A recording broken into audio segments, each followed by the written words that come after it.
नमस्कार साथियों, मेरा नाम ओम प्रकाश चंद्रवंशी है। मैं वर्तमान में नायब तहसीलदार के पद पर पदस्थ हूँ। वर्तमान में ज़िला बिलासपुर में हूँ। मैं आपको बताना चाहूँगा कि एक नायब तहसीलदार बनने के पश्चात क्या रोल होता है, कैसे काम करना रहता है नायब तहसीलदार के रूप में। मैं बताना चाहूँगा दोस्तों, इस विभाग के अंतर्गत किए जाने वाले कार्य एवं मेरे स्वयं के अनुभव। साथियों, जैसा कि आप सबने जाना या सुना या पढ़ा होगा, नायब तहसीलदार जूनियर एडमिनिस्ट्रेटिव कनिष्ठ प्रशासनिक सेवा के अंतर्गत आता है। इसके अंतर्गत बहुत सारे कार्य करने पड़ते हैं, जिसको चलिए देखते हैं क्या क्या कार्य करने पड़ते हैं। साथियों, मैं बताना चाहूँगा कि छत्तीसगढ़ में जितने के धान जो खरीदी केंद्र है, उसको किसानों का धान को कैसे खरीदना है, कैसे पंजीयन होना है, और उसके बाद सही ढंग से पूरे सिस्टम चले, इसकी देख रेख और जांच का महत्वपूर्ण कार्य कलेक्टर का रहता है।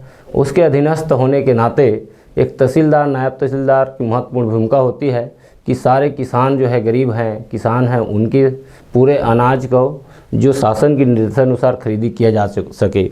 जैसे कि आप फोटोग्राफ में देख सकते हैं, ये धान खरीदी केंद्र का इंस्पेक्शन करना पड़ता है। आप ये करके सुचारू रूप से उस क्षेत्र में शासन प्रशासन के द्वारा खरीदी किए जा रहे धान है समर्थन मूल्य पर या अन्य अनाज है, उसका आप मॉनिटरिंग कर सकते हैं। तो एक मॉनिटरिंग की जिम्मेदारी भी रहता है, चाहे कोई भी विभाग में किए जाए कार्य है। आप कलेक्टर के अधीनस्थ होने के मार्फत से थ्रू एसडीएम या थ्रू कलेक्टर किसी भी विभाग के काम को जांचने परखने या फिर उसके मॉनिटरिंग का कार्य आपको रहता है। उसके पश्चात साथियों, एक प्रोटोकॉल ड्यूटी होती है। जैसे कोई भी इवेंट होना है, कोई भी शासन प्रशासन का कोई कार्यक्रम होना है, तो तहसीलदार एक प्रोटोकॉल अफसर के रूप में कलेक्टर के मार्फत से काम करता है। जैसे मैं दिखा रहा हूँ कि ये 1 नवंबर 2022 का है, राज्य स्थापना दिवस का, जिसमें प्रोटोकॉल के रूप में हमारी ड्यूटी लगी हो रही होती है। वहाँ पर विभिन्न लोगों का क्या क्या कार्यक्रम है, क्या तय है, उसके बाद शांति और व्यवस्था का माहौल बनी रहे, ये हमको ध्यान में रखना रहता है। ये सारी जिम्मेदारी पुलिस के साथ प्रशासन में नायब तहसीलदार, तहसीलदार, एसडीएम और जितने भी कलेक्ट्रेट के अफसर हैं उनका रहता है। उसके पश्चात साथियों, प्रशासनिक के साथ प्रोटोकॉल बता दिया मैंने। उसके बाद नायब तहसीलदार, तहसीलदार, कलेक्टर तक के और राजस्व आपदा प्रबंधन विभाग के अंतर्गत भी हमको राजस्व एवं आपदा प्रबंधन, आपदा जितने भी प्रकार के आते हैं, चाहे भूस्खलन हो, चक्रवात आ जाए, बाढ़ आ जाए या अग्नि दुर्घटना हो, फसल हानि हो गया, तो ये किसी भी प्रकार की दुर्घटना होती है तो उसके लिए डिजास्टर मैनेजमेंट के रूप में जिला डिजास्टर मैनेजमेंट अफसर जो रहते हैं वो कलेक्टर होते हैं। और तहसील में तहसीलदार, नायब तहसीलदार को महत्वपूर्ण भूमिका निभाने रहता है। ये मैं दिखा रहा हूँ मॉक ड्रिल का, कि कैसे एक बाढ़ आता है तो उसको कैसे हम कंट्रोल करते हैं। उसमें एसडीआरएफ, एनडीआरएफ और तहसीलदार और पुलिस को मिलकर इसमें क्या करना रहता है, उसका कहीं कहीं सॉल्यूशन करना रहता है, लोगों को राहत देना रहता है। इसमें अलग अलग कार्य रहता है, अलग अलग चरण रहता है, राहत रहता है, पुनर्वास रहता है, रेस्क्यू रहता है। तो ये सब चीज़ें इसके अंतर्गत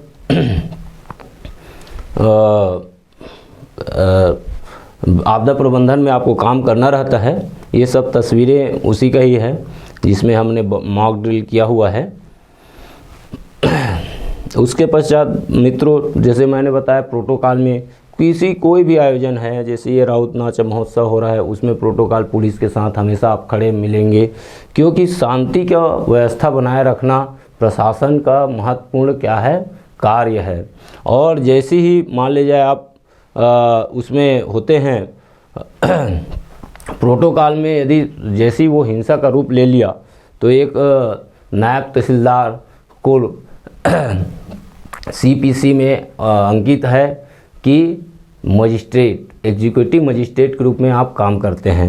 एग्जीक्यूटिव मजिस्ट्रेट के रूप में बलवा हो गया, कहीं पर भीड़ जमा हो गया, कहीं पर अशांति, जहां शांति व्यवस्था भंग होने की बात आती है तो जिला मजिस्ट्रेट के रूप में कलेक्टर और एग्जीक्यूटिव मजिस्ट्रेट के रूप में नायब तहसीलदार, तहसीलदार, SDM को तत्काल वहां पर शांति व्यवस्था, लोक शांति व्यवस्था भंग न हो, इसके लिए आपको काम करना रहता है।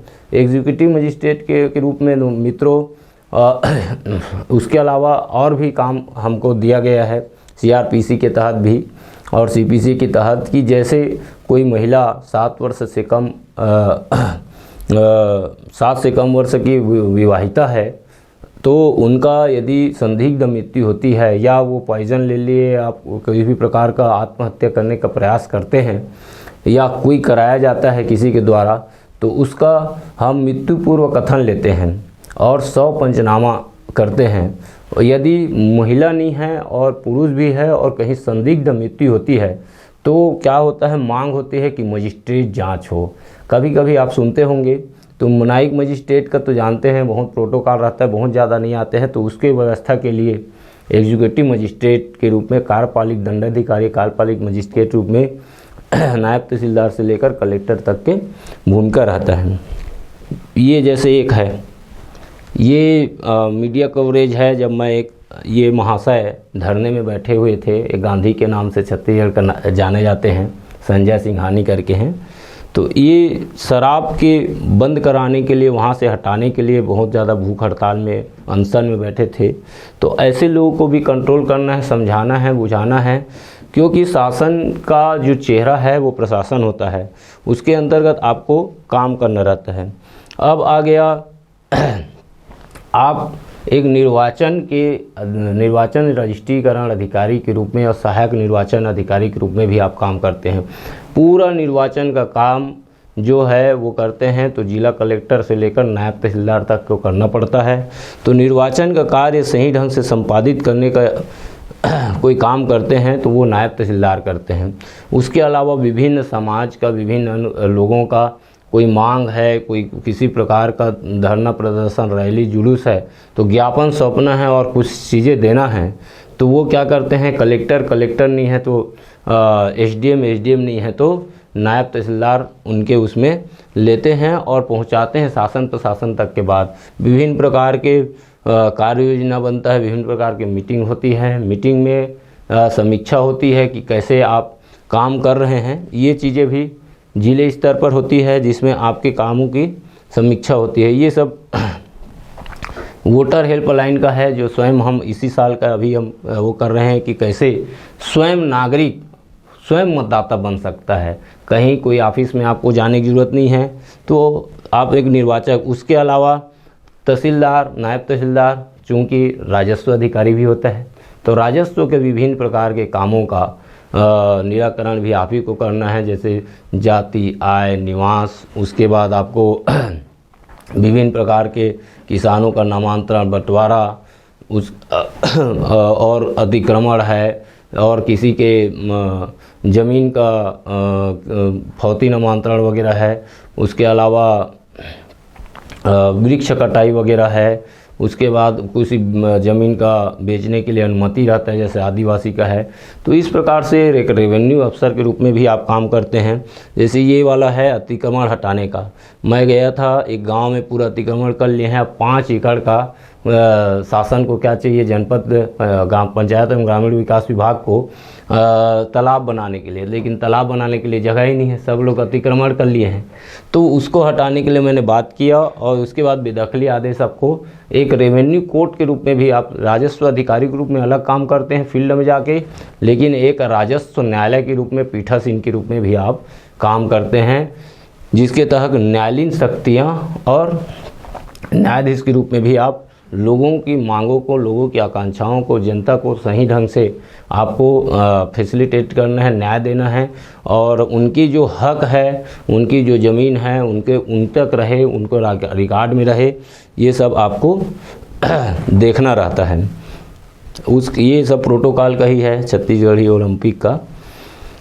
तो इस प्रकार से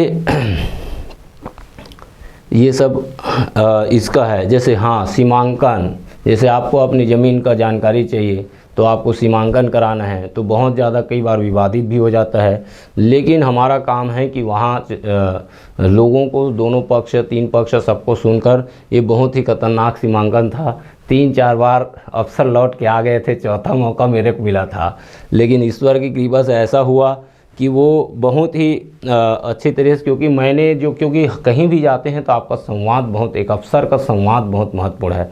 कम्युनिकेशन स्किल आपके पास कैसा है ये बहुत कुछ डिपेंड करता है। कई लोग क्या है उसी को बहुत ज़्यादा वो कर देते हैं और बढ़ा देते हैं समस्या को, लेकिन एक अच्छा अफसर रहता है वो जाकर क्या कर लेता है, उसको मैनेज कर लेता है। तो ये सीमांकन का है जो जूना बिलासपुर का है, ये बहुत वो रहा। उसके बाद आप मैंने जैसे कहा कि बहुत सारा वो करते हैं, माइनिंग का है। अब मान ले जाए अवैध रूप से उत्खनन हो रहा है और ये हो रहा है, तो शासन के राजस्व की हानि ना हो, ये भी, क्योंकि राजस्व अधिकारी का काम रहता है राजस्व जुटाना, सरकार के लिए आय जुटाना, विभिन्न प्रकार के राजस्व जो रहता है उसको वसूली भी करना हमारा काम रहता है। तो ये जैसे किसी भी प्रकार के अवैध रूप से खनिजों का चोरी ना हो, इसका भी हम देखते हैं।